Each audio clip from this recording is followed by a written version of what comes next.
नमस्कार। संतुलित आहार के 5वें वीडियो में हम जानेंगे बैलेंस डाइट में कैलोरी का महत्व क्या होता है। हम इस वीडियो में ये भी जानेंगे कि कैलोरी कम लेना और खाना कम लेना इन दोनों बातों में क्या अंतर होता है, और साथ साथ ये भी जानेंगे कि हमें एक दिन में कितनी कैलोरी की आवश्यकता होती है और कौन से पौष्टिक तत्व से कितने प्रतिशत कैलोरी आना चाहिए। और ये भी जानेंगे कि कैलोरी की मदद से हम संतुलित आहार कैसे समझ सकते हैं और कैसे बना सकते हैं। हमारे खाने में दो तरह के पौष्टिक तत्व होते हैं। एक तरह के पौष्टिक तत्व में कैलोरी होती है और दूसरी तरह के पौष्टिक तत्व में कैलोरी नहीं होती है। जिनसे हमें कैलोरी मिलती है वो भी जरूरी होते हैं और जिनसे हमें कैलोरी नहीं मिलती है वो भी जरूरी होते हैं। जिन पौष्टिक तत्व से हमें कैलोरी नहीं मिलती है उनके नाम है फाइबर, विटामिन, मिनरल और पानी। लेकिन ध्यान रखना जरूरी है कि ये भी बहुत बहुत जरूरी होते हैं। एक भी अगर कम होने लगता है तो हमें कोई ना कोई बीमारी हो सकती है। जिन पौष्टिक तत्व से हमें कैलोरी मिलती है उनके नाम है प्रोटीन, कार्बोहाइड्रेट और फैट।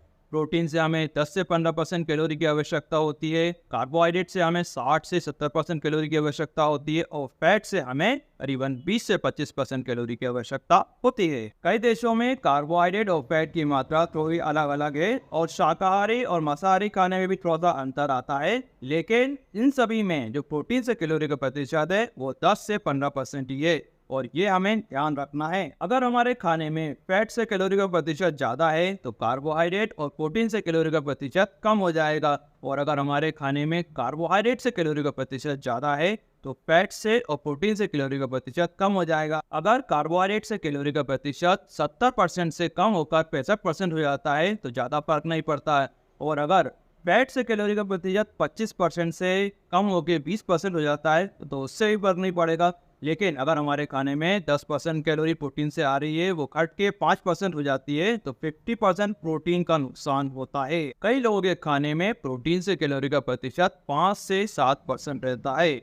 ये कारण है कई बड़ी बीमारियों का। अगर हमारे खाने में प्रोटीन से कैलोरी का प्रतिशत कम रहता है तो हमें ज्यादा भूख लगती है, ज्यादा खाना खाने की इच्छा होती है, हम ज्यादा खाना खाते हैं और हमारा वजन बढ़ने लगता है और साथ साथ डायबिटीज, हाई बीपी और हाई कोलेस्ट्रॉल जैसी बीमारी शुरू होने लगती है। अगर हमें प्रोटीन से कैलोरी का प्रतिशत बढ़ाना है तो हमें सिर्फ क्या करना रहेगा, फैट से कैलोरी का प्रतिशत कम करना रहेगा। फैट मतलब तेल और घी, यानी तेल और घी अगर हम कम करते हैं तो प्रोटीन से कैलोरी का प्रतिशत बढ़ जाएगा। हम घर पर खाना खाएं, शादी में खाएं या होटल का खाना खाएं, कैलोरी का जो संतुलन है कार्बोहाइड्रेट, प्रोटीन और फैट के लिए वो सही होना चाहिए। अगर हमने सामान्य खाने में वैरायटी रखते हुए प्रोटीन, कार्बोहाइड्रेट और फैट से कैलोरी का प्रतिशत सही रखते हैं तो बाकी के जितने पौष्टिक तत्व हैं वो अपने आप ही संतुलित हो जाते हैं, और यही एक ट्रिक है। अगर हम खाना कम करते हैं तो कैलोरी के साथ साथ दूसरे पौष्टिक तत्व भी कम हो जाते हैं, लेकिन अगर हम सिर्फ कैलोरी कम करेंगे तो हमें दूसरे पौष्टिक तत्वों की कमी नहीं हो पाएगी और साथ साथ हम लंबे समय तक डाइटिंग कर सकेंगे।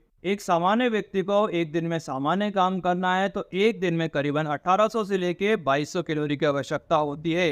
अगर एक दिन में 200-300 कैलोरी कम हो जाती है या 200-300 कैलोरी ज्यादा हो जाती है तो उससे कोई खास फर्क नहीं पड़ता है। और अगर हमें कोई स्पोर्ट्स एक्टिविटी करना है या बहुत ज़्यादा मेहनत का काम करना है तो एक दिन में 2500 से लेकर 3000 कैलोरी की आवश्यकता होती है।